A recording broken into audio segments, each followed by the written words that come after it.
Louvamos a Deus por mais uma noite que estamos na presença do Senhor. Eu gostaria de te convidar a abrir a palavra de Deus no livro de Mateus, capítulo 6.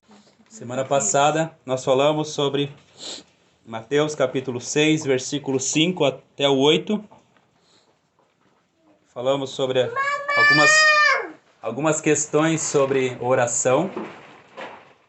E hoje nós vamos dar continuidade falando no livro de Mateus, capítulo 6, versículo 9 até o versículo... Nós vamos ler até o versículo 13. Amém? Mateus, capítulo 6, versículo 9 até o 13. A palavra de Deus diz assim. Irmão Juninho, pode ler, por favor? Portanto, vós orareis assim: Pai nosso que estás nos céus, santificado seja o teu nome. Venha o teu reino, faça-se a tua vontade, assim na terra como no céu. O pão nosso de cada dia dá-nos hoje, e perdoa-nos as nossas dívidas, assim como nós temos perdoado aos nossos devedores. E não nos deixeis cair em tentação, mas livra-nos do mal. Pois teu é o reino, o poder e a glória para sempre. Amém. Amém. Você pode não perceber, por causa da brevidade, mas o Pai Nosso tem muito a nos ensinar sobre a fé cristã. Enquanto eu estava preparando essa palavra, eu imaginava que eu pudesse falar sobre todos os itens do Pai Nosso. Mas quando você começa a estudar sobre o Pai Nosso, você vê o quanto que ele é complexo, na verdade. Um dos discípulos perguntou a Jesus: Senhor, ensina-nos a orar. Em Lucas fala sobre isso. Eles poderiam perguntar muitas coisas. Senhor, nos ensina a como que tu curas. Nos ensina a falar sobre a palavra de Deus. Nos ensina a trazer um belo sermão, uma bela palavra. Mas ele falou: Senhor, ensina-nos a orar. Em resposta, Jesus ensinou os discípulos esta oração, que nós podemos dividir essa oração em 7 partes. A primeira é Pai Nosso, ele trata sobre filiação. Santificado, ele fala sobre adoração. Venha o teu reino, sobre submissão. Tua vontade, sobre obediência. Pão nosso, sobre provisão. Perdoa, sobre salvação. E não nos deixes cair em tentação, como proteção. Alguém pode ler para mim, por favor, o versículo 9?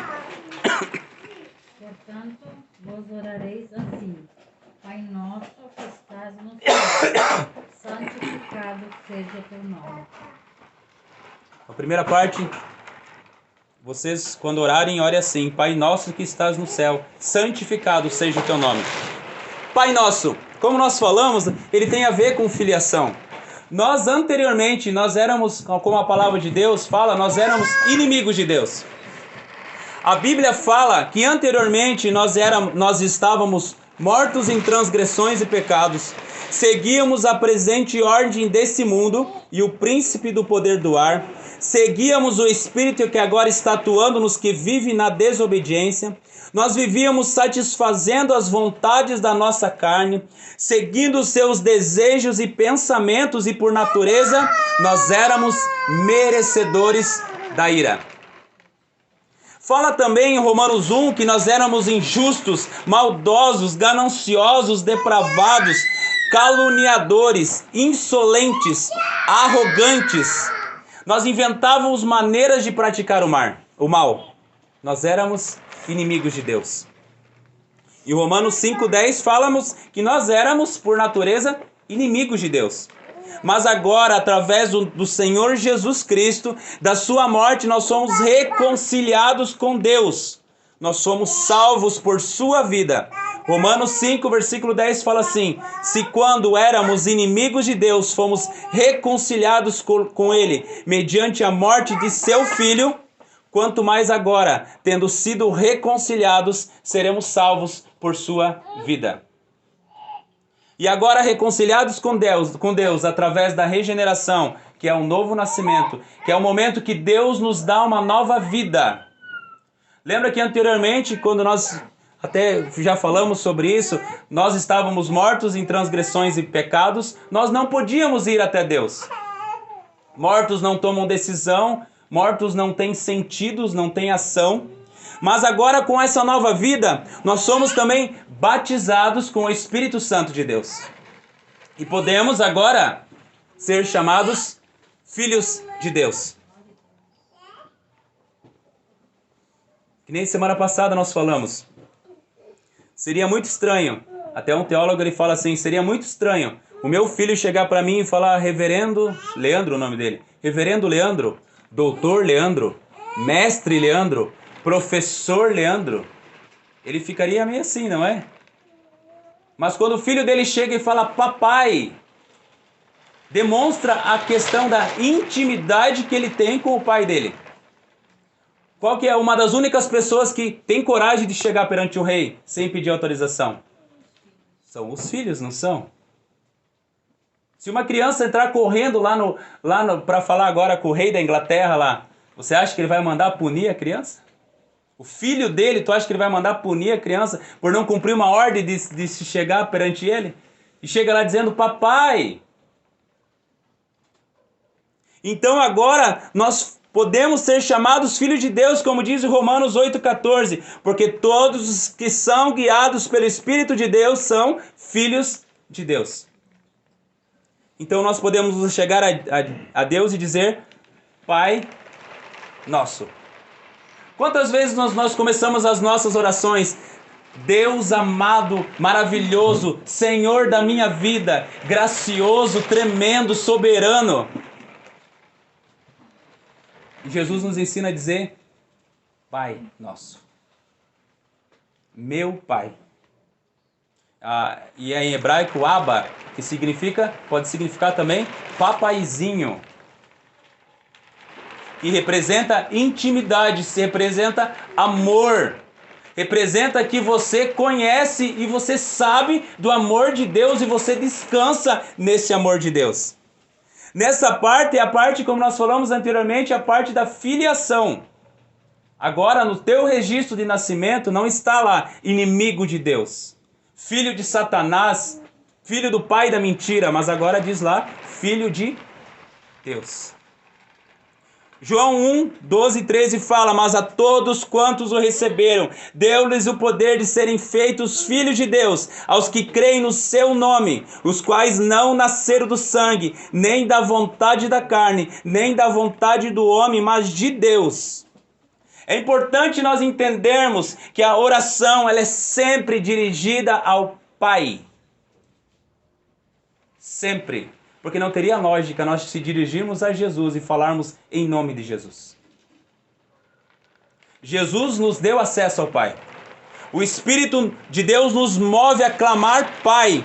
Mas é ao Deus Pai que nós dirigimos as nossas orações. Como o próprio Jesus nos falou. Pai Nosso. E o versículo continua dizendo que estás no céu. O que isso significa? Em Isaías 66, versículo 1, está escrito assim, assim diz o Senhor, o céu é o meu trono e a terra o estrado dos meus pés. Isso não quer dizer que podemos ou devemos afirmar que Deus está encerrado na circunferência do céu. Deus não está preso lá no céu, não é verdade? Jamais, não há limites nele, como Salomão confessou em 1 Reis 8:27, que diz assim, mas será possível que Deus habite na terra? Os céus, mesmo os mais altos céus, não podem conter-te, muito menos esse templo que construí. Deus não está limitado, nem contido em lugar algum. Deus se encontra em todas as partes e a tudo preenche com sua glória inefável, que jamais poderemos entender. A expressão que estás no céu é mesmo de um tamanho e altura infinita e incompreensível. Ou você sabe onde fica o céu? Nós não podemos imaginar. Hoje Samuel me perguntou se há limite no espaço, se há fim no espaço. Não sei. E eu acredito que nenhum homem nunca vai saber disso. Significa também que ele tem todo o poder em suas mãos e que ele é imortal. E a Bíblia fala que ele não está também preso no tempo. Foi ele que criou o tempo. Um dia para ele é que nem 1000 anos. Ele não está preso ao nosso tempo. Por exemplo, hoje nós estamos no domingo, 8h10 da noite. Deus já sabe o que vai acontecer daqui 1000 anos. Daqui 100 anos, daqui 30 anos, amanhã, depois da manhã. Tudo isso só nos mostra que quando ouvirmos falar sobre ele, não corramos o risco de atribuí-lo porque como qualquer coisa carnal e terrena. É isso que a Bíblia está dizendo. Pai nosso, intimidade, que estás no céu, é respeito porque Deus é santo e Deus é todo-poderoso. E por meio de toda essa glória e poder que ele tem, lhe atribuímos toda a nossa confiança, pois apenas ele é capaz de solucionar todo e qualquer problema. E a intimidade com ele não anula também a sua grandeza e glória. A Bíblia fala que ele é elevado, ele é sublime, ele é glorioso, ele é soberano, ele é grandioso, ele é todo poderoso, ele é excelso, supremo, Senhor de todas as coisas. Ele não é o cara lá de cima. Ele é o Senhor de todas as coisas. Ele é o Rei dos Reis. Como está escrito em 1 Pedro 5,11. A ele seja a glória e o poderio para o todo sempre. Amém. E o versículo continua dizendo: santificado seja o teu nome. Temos aqui a primeira petição que é necessária e que vem acompanhada de vergonha para nós. Por quê? Porque por causa da nossa ingratidão, por causa da nossa maldade, por causa do nosso orgulho, fazem com que a glória de Deus seja obscurecida. Por causa dos nossos pecados, Deus não é glorificado em nossas vidas. Quando Deus se dá a conhecer, é impossível que não se manifeste a sua graça, o seu amor, a sua bondade, a sabedoria, a pureza, a justiça, a misericórdia, a verdade. E tudo isso nos faz adorá-lo. Tudo isso nos faz louvá-lo. Infelizmente, nós tiramos de Deus sua santidade aqui na terra, quando nós desonramos ele. No entanto, cabe a nós que peçamos que o próprio Deus a mantenha. Por isso que nós devemos sempre orar: santificado seja o teu nome. Que nós peçamos a condição e a honra que lhe é devida. Uma coisa muito importante também é que nós não venhamos fazer com que o nome de Deus seja falado em vão. Eu sempre falo para Samuel e para Josué. Muitas pessoas a qualquer tempo, em todo momento, falam: ai meu Deus, ai meu Deus. O que a Bíblia fala? Não falar o nome de Deus em vão. O judeu, ele não falava o nome de Deus de maneira nenhuma. Inclusive nos escritos deles é diferente quando eles escrevem o nome de Deus. Porque não devemos falar o nome de Deus em vão. Mas o nome de Deus muitas vezes está na boca de todas as pessoas de forma aleatória, de forma que isso não santifica o nome do Senhor. E nós devemos que ter em mente que as pessoas não podem falar, não podem pensar, não podem nem mesmo tocar no nome de Deus, senão com grande referência, como nós falamos. Ele é o Senhor, Rei dos Reis, Senhor de todas as coisas. Como disse, não é o cara lá de cima. Ele não é qualquer pessoa. Ele não é como algumas músicas falam, o nosso amiguinho que vai lá no quarto para nós trocar mensagem, passar bilhetinho um pro outro. Não. O Senhor é santo, santo, santo. Quão maravilhoso é perceber que nosso Deus é onisciente e que nos providencia todas as coisas. E entendemos porque a cruz de Cristo, na cruz Cristo pede: Pai, perdoa-lhes porque eles não sabem o que fazem. É importante nós entendermos que essa é a parte da adoração a Deus. Santificado seja o teu nome. Santo é o teu nome. Tem uma parte da Reforma Protestante que fala: só lhe deu glória, a glória somente Deus. E muitas maneiras nós podemos que o nome de Deus não seja santificado. Quando nós atribuímos coisas que acontecem nas nossas vidas de boas às nossas decisões. Quando nós atribuímos coisas que acontecem nas nossas vidas de boas a governos, a qualquer coisa desse mundo.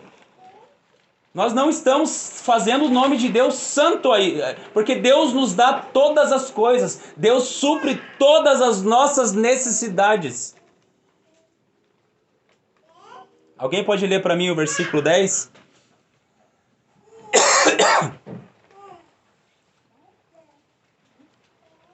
Venha o teu reino, faça-se a tua vontade, assim na terra como no céu.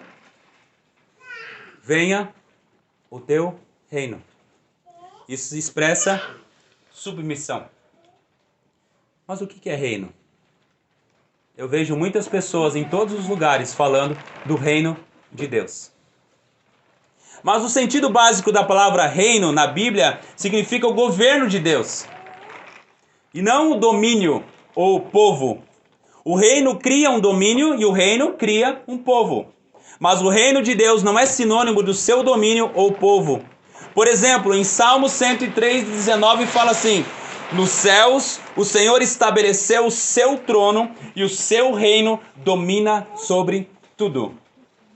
Podemos notar o sentido básico da palavra reino como governo. Deus governa todas as coisas.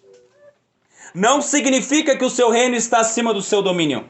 Significa que o reino de Deus é o seu governo sobre todas as coisas.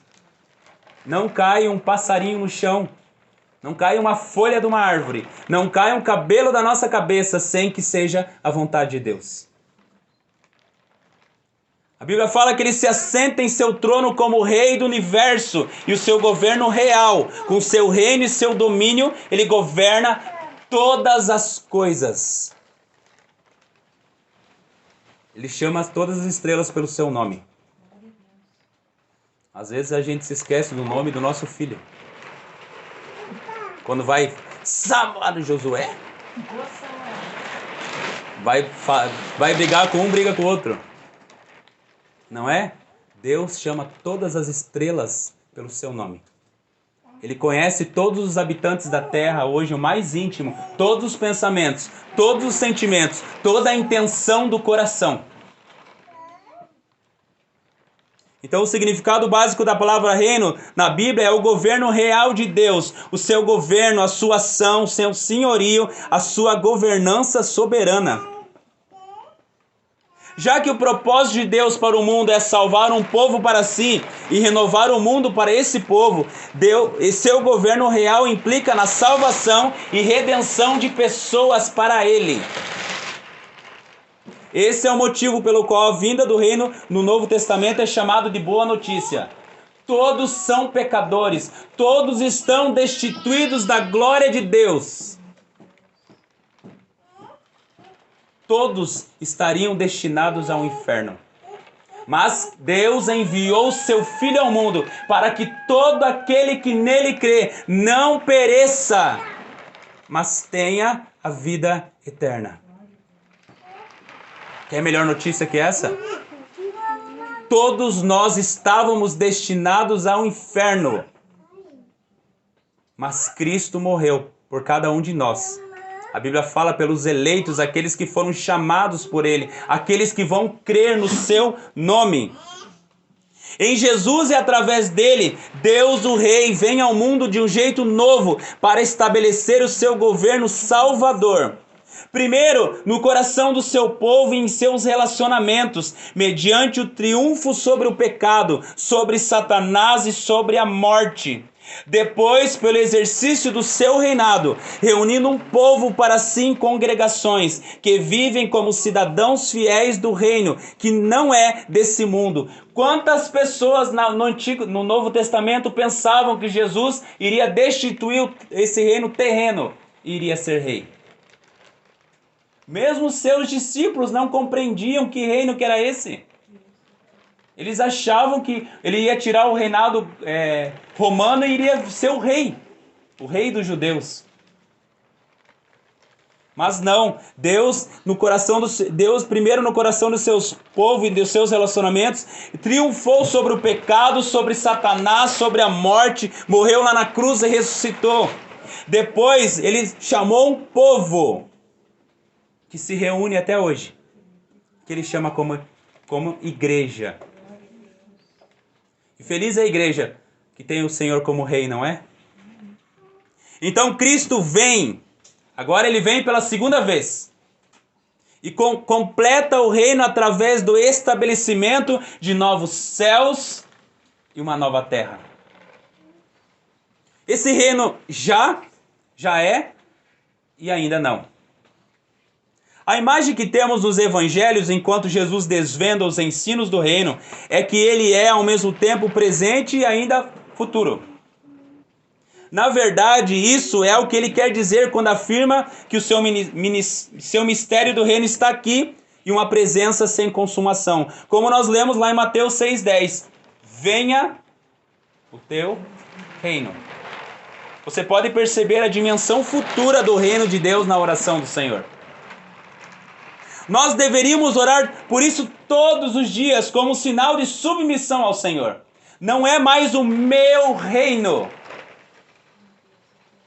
mas traz, Senhor, o teu reino sobre mim. Ele não está aqui da forma como nós queremos que esteja. Então traz o teu reino, traz o teu governo plenamente sobre a vida das pessoas, na minha vida, na vida da minha família e neste mundo. O reino de Deus é Deus reinando. É a sua ação soberana no mundo para redimir e libertar um povo. E então, em um tempo futuro, consumar essa obra, renovando o seu povo e o universo completamente. Mas quando acontece isso? Esse reino acontece quando os homens renunciam a si mesmos, submetendo-se à justiça de Deus para aspirar à vida celestial. Quando o Espírito Santo nos convence de todo o pecado e nós nos submetemos a Deus e a sua palavra. Quando nós começamos a cumprir os seus mandamentos, o reino de Deus vem sobre as nossas vidas. Na pregação do Evangelho, como a palavra de Deus diz. E esse reino consta de duas partes. Que Deus, com o seu poder com o poder do seu Espírito, corrija e domine todos os apetites da carne. Lembra das obras da carne? E da outra é que ele forme todos os nossos sentimentos para obedecer os seus mandamentos. Como que isso acontece? A Bíblia fala que ele tira o coração de pedra e nos coloca um coração de carne. Aquele coração insubmisso não tem mais. Agora é um coração submisso à palavra de Deus.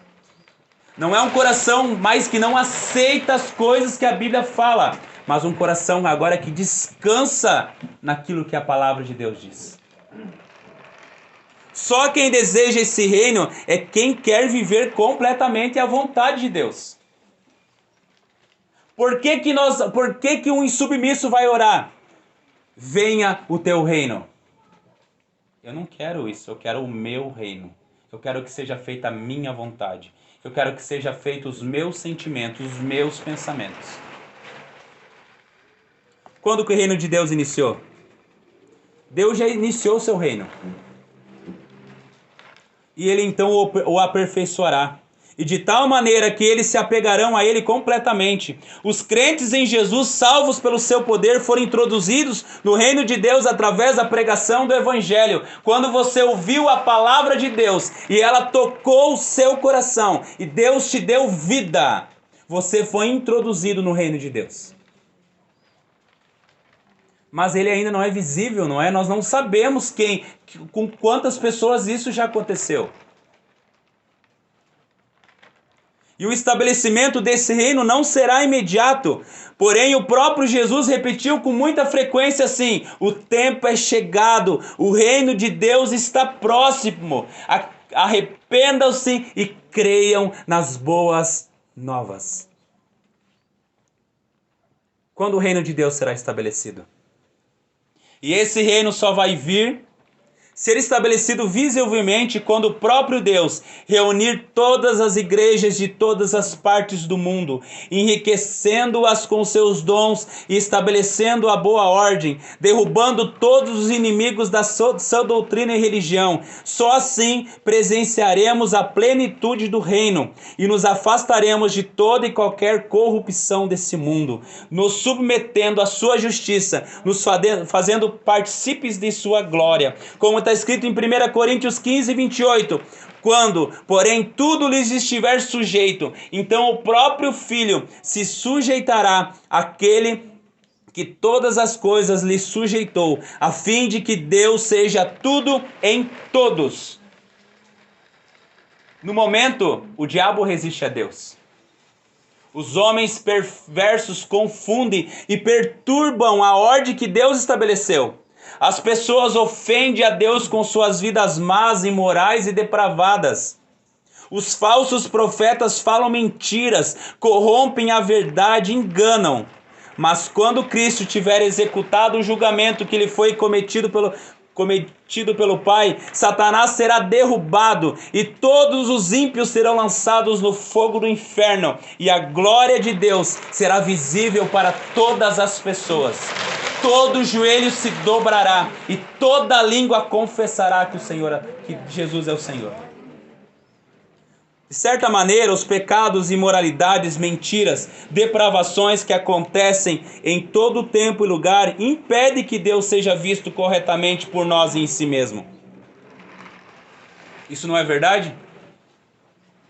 Quando algumas igrejas falsas pregam um falso evangelho, isso não tira a beleza do evangelho? Não tira a beleza da igreja de Jesus?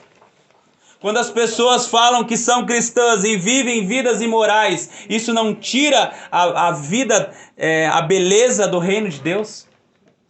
A beleza do Senhor não tira a glória do Senhor? Todos pecados e destituídos estão da glória de Deus, separados da glória de Deus. Mas quando Cristo vir e julgar Satanás e os ímpios, o reino de Deus será estabelecido visivelmente, como nós falamos. E isso vai ser maravilhoso, isso vai ser glorioso. E eu espero que todos nós estejamos nesse momento lá.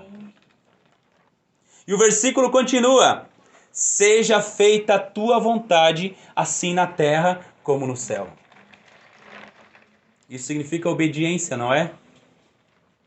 O ensino bíblico a respeito da vontade de Deus é essencial para entendermos um pouco mais a respeito sobre como que Deus é soberano sobre todas as coisas e sobre a responsabilidade humana.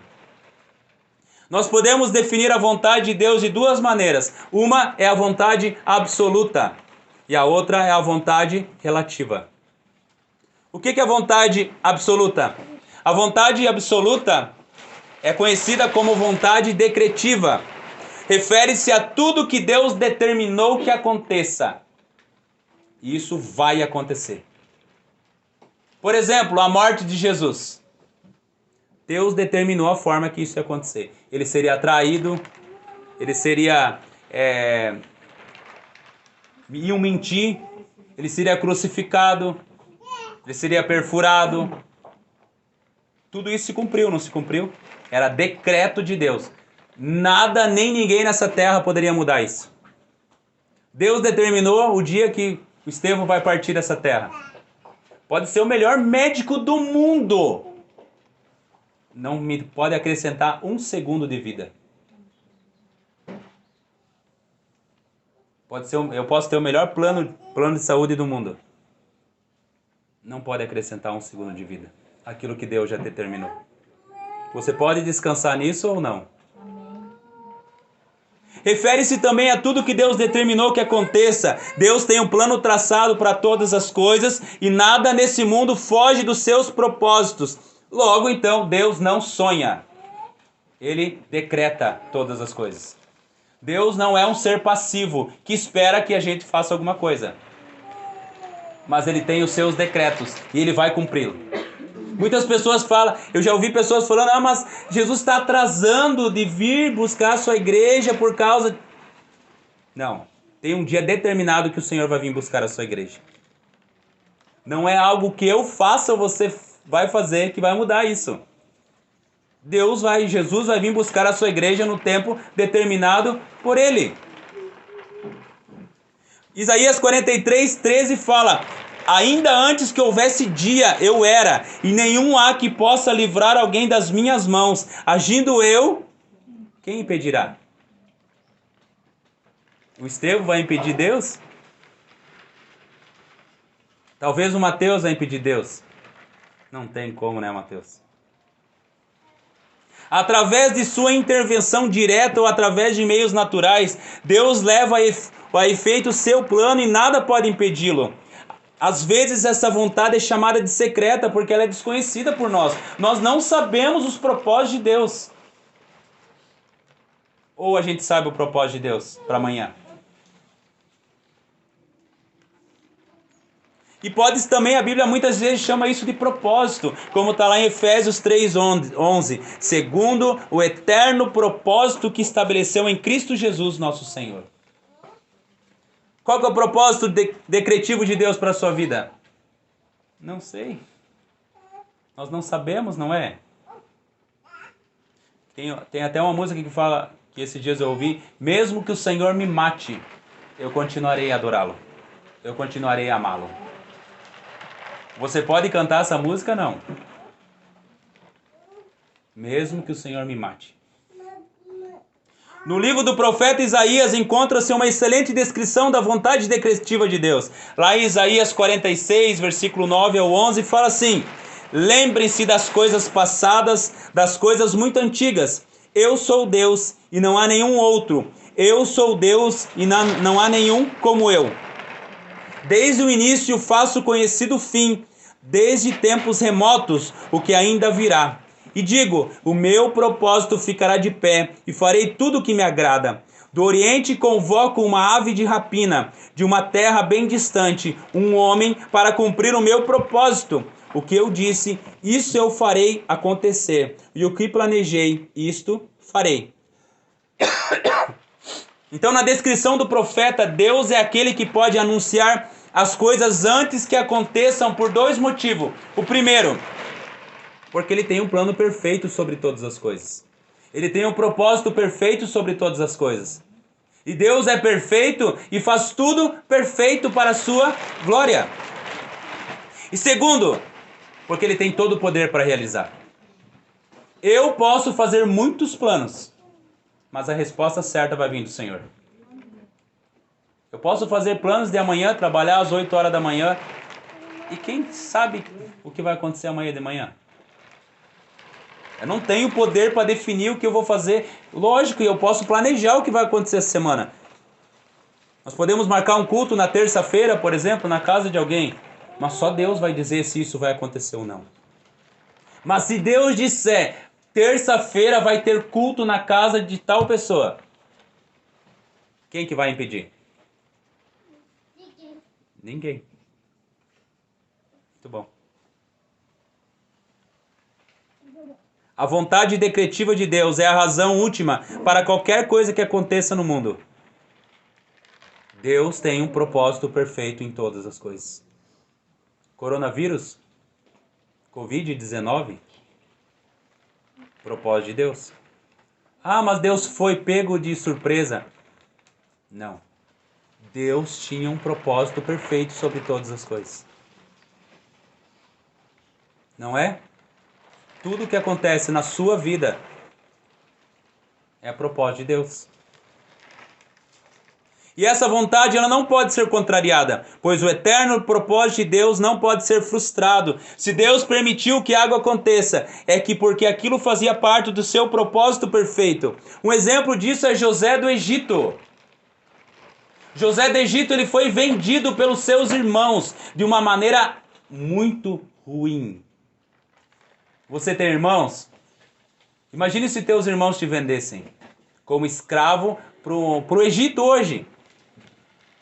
Quantas pessoas você conhece no Egito hoje? Nenhuma. Quantas pessoas José conhecia no Egito? Nenhuma. Ele tinha em torno, acho que 14, 15 anos quando ele foi vendido. Mas a Bíblia fala que Deus transformou esse mal em bem. Fazia parte do propósito de Deus para trazer salvação para aquele povo. Lembra que José foi utilizado como instrumento de Deus para guardar comida, porque as pessoas todas elas morreriam de fome. Ele foi colocado como governador de todo o Egito, de todo mundo. O poder sobre a vida e a morte ficaram nas mãos de José. Deus transformou algo mal em coisa boa, não é? E Deus continua fazendo isso nas nossas vidas também. Coisas que muitas vezes a gente acha que é ruim, Deus transforma em coisa boa nas nossas vidas. Nem tudo que a gente acha que é mal naquele momento muita gente fica entristecido naquilo dali. Mas Deus tem um propósito naquilo dali. Quando alguém fala para você, Deus tem um plano maravilhoso com a tua vida, o que você espera? O que você já imagina? Ganhei na Mega Sena? Sem jogar, já ganhei na Mega Sena. Mas daí acontece com você o mesmo que aconteceu com Estevão. Plano maravilhoso, não é? Ver os céus abertos, ver o Senhor vindo a teu encontro, ao mesmo tempo que você leva a pedrada. Que coisa maravilhosa, não é? Segunda vontade é a vontade relativa. Essa vontade de Deus a qual os homens conseguem contrariar. Um aspecto dessa vontade tem a ver com seus preceitos e está ligado à lei de Deus. Nesse sentido, estamos falando da vontade preceptiva, ou seja, dos preceitos. A vontade preceptiva pode ser também chamada de vontade revelada, ou seja, ela se refere aos mandamentos de Deus, aos preceitos de Deus. Aquilo que Deus deseja que os homens façam. E isso é contrariado, não é? Deus deseja que todos os homens sejam santificados com a verdade. Deus deseja que os homens orem, que busquem a Deus, que estudem a palavra. Até nós muitas vezes não fizemos isso, não é verdade? Nesse sentido, a sua vontade é contrariada, como está lá em Mateus 7,21. Nem todo o que diz Senhor, Senhor entrará no reino de Deus, dos céus, mas aquele que faz a vontade do meu Pai que está nos céus. Quando Deus ordenou, por exemplo, não matarás, é possível nós não cumprir essa vontade? Sim, muitos homens matam por coisas banais. Deus estava revelando um aspecto da sua vontade, porém não é um aspecto absoluto. Deus não determinou que aquilo ali, ninguém vai matar.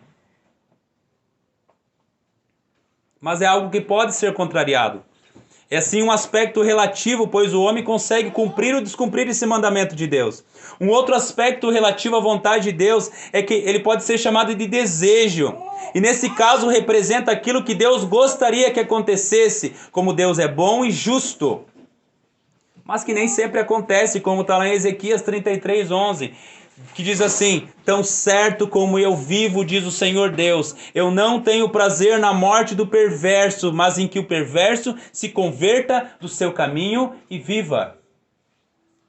Deus não tem prazer na morte do perverso, mas sim que ele se converta, não é o que está escrito? Mas todos nós sabemos que nem todos os perversos serão salvos, nem todos os perversos se converterão. E que todo perverso que não for salvo vai para o inferno. Vai ser punido, não é verdade? Faça-te a tua vontade. Isso é uma atitude de obediência a Deus. Não é mais a nossa vontade, mas sim a vontade de Deus. Não é mais o eu, mas sim agora o Senhor. Nós descansamos agora não mais nas nossas forças, mas na força do Senhor. Agora eu posso dizer que sem Jesus, nada nós podemos fazer. Sem o Senhor, nada nós podemos fazer. Devemos sempre orar para que Ele cumpra a sua vontade nas nossas vidas. Que se cumpra a vontade de Deus em nossas vidas. Quando fazemos isso, testificamos que nós somos salvos pelo Senhor. Que nós nos esvaziamos de nós mesmos. Agora não oro mais, eu quero que seja feito tal coisa. Mas eu oro que seja feita a tua vontade. Senhor, abençoa a vida do meu filho, Senhor. Muitas vezes a gente ora, não é? Cura ele, Senhor. Mas seja feita a tua vontade. Como que homens que não conhecem essa oração oram? Eu decreto que o irmão Juninho vai ficar curado. Eu declaro que o irmão Juninho vai ficar curado. E a vontade de Deus? É a vontade de Deus. Não é? E se não for propósito de Deus curar a minha vida? Eu posso descansar no Senhor, não é? Deus cura? Claro que cura. Mas e se não for da vontade de Deus curar a minha vida? Eu posso descansar no Senhor. Os irmãos sabem que o meu pai partiu no final do ano passado e nós oramos para que Deus curasse ele. Deus fizesse um milagre. Na época, Deus me mostrou que a vida do meu pai foi um milagre. Todos os dias nas nossas vidas são um milagre. Não é necessário mais que aconteçam coisas estrondosas, maravilhosas, para que nós vejamos que o Senhor faz tudo perfeito e que o Senhor realiza milagres na nossa vida. O fato de você estar hoje aqui nessa noite é um milagre do Senhor. Nós estamos em 2022. 2012 acabou o mundo. Tem até o filme lá, né? Em 2000 acabou o mundo também. Quantos anos que passaram que acabou o mundo, não é? E nós estamos aqui ainda. E nós podemos glorificar o nome do Senhor. Desejamos que o reino de Deus venha, que o seu nome seja santificado e que o Pai faça a sua vontade. Nós descansamos no fato que Deus fará tudo para que se cumpra a sua vontade e seu propósito perfeito. Ele fará que todos os homens sirvam a seus propósitos, até mesmo aqueles que não o conhecem. Nós temos que entender que o Senhor vai fazer a sua vontade nas nossas vidas e vai cumprir as suas promessas em nossas vidas e nós podemos descansar nele. O que é melhor, a minha vontade ou a vontade de Deus? A vontade de Deus é perfeita, agradável e boa. O que é melhor para a nossa vida? Algo que eu tomei uma decisão que aconteça amanhã ou que se faça a vontade de Deus para amanhã? Como cristão, nós devemos descansar que Deus faz tudo perfeito para a sua glória. Mesmo que isso signifique que nós venhamos sofrer, estar angustiado, que nós sejamos corrigidos, que nós venhamos chorar.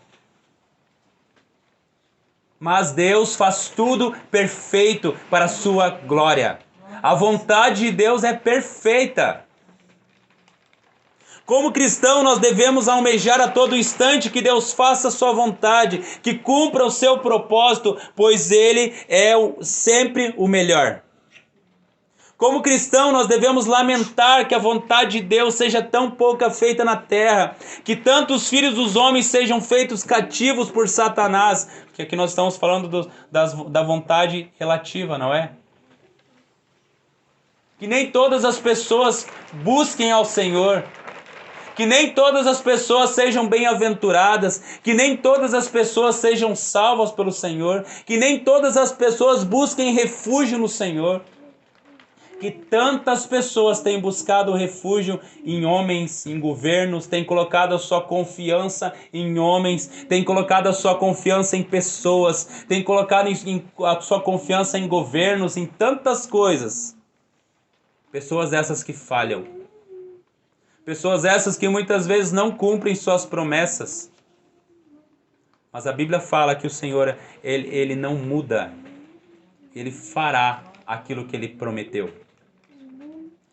Então convém termos diante de nossos olhos exclusivamente a glória de Deus, conformando assim nossa vontade a dele. Faça-se a tua vontade e o Espírito Santo governará nossas mentes e corações, sentimentos e vontades, e veremos que a vontade de Deus ela é boa, agradável e perfeita. Porque não há coisa mais justa que viver e morrer por ele. Pai nosso que estás no céu, santificado seja o teu nome. Venha o teu reino, seja feita a tua vontade, assim na terra como no céu. Nós éramos inimigos de Deus. Concluindo, agora através do sacrifício de Cristo, podemos ser chamados filhos de Deus e podemos orar, Pai nosso, que estás no céu, que significa a intimidade que nós temos com Ele e que não anula a sua grandeza e a sua glória, e nós devemos prestar Ele a culto em todo momento das nossas vidas. Santificado seja o teu nome. Esta é a parte da adoração, que devemos glorificar a Deus em tudo e que o seu nome é santo, santo, santo, e que não devemos falar o seu nome em vão. Venha o teu reino.